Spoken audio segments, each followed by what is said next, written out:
The Environmental Protection Agency Thursday finalized renewable volumes under the Renewable Fuel Standard for 2020. Through the action, EPA says it has fulfilled yet another key promise to farmers. However, corn and biofuel producers disagree. The EPA did not make changes to the proposal as requested by the biofuels industry. The final rule will use 3-year rolling average of recommended small refinery exemptions by the Department of Energy to account for those waived gallons. Corn and biofuel groups expressed their disappointment to the EPA's decision to finalize the rule relating to small refinery exemptions under the Renewable Fuel Standard.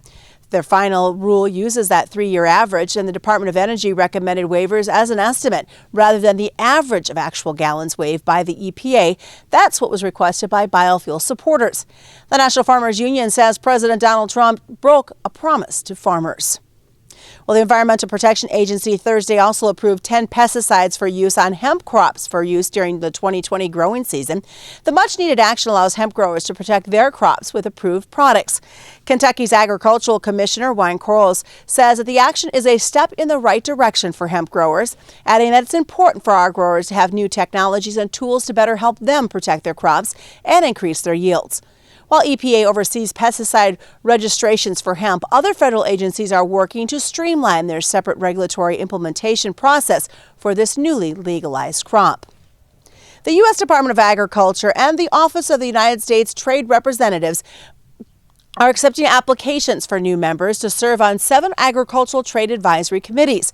Now, the members of the Agricultural Policy Advisory Committee advise USDA and USTR on operating existing U.S. trade agreements, on negotiating new agreements, and on other trade policy members. That's a look to your news. I'm Susan Littlefield on the Rural Radio. This is Jane. She thinks she's just filling her car, but she's also filling the air with cancer-causing toxic chemicals used to boost octane in gas. What doesn't burn in the engine enters the air and your lungs, even your heart and brain. Bad for everyone, especially kids. Ethanol is a natural octane booster, clean burning and non-toxic. More ethanol means less scary stuff in our gas and in the air we breathe. And that makes your choice pretty plain, Jane. American Ethanol, cleaner air for Nebraska.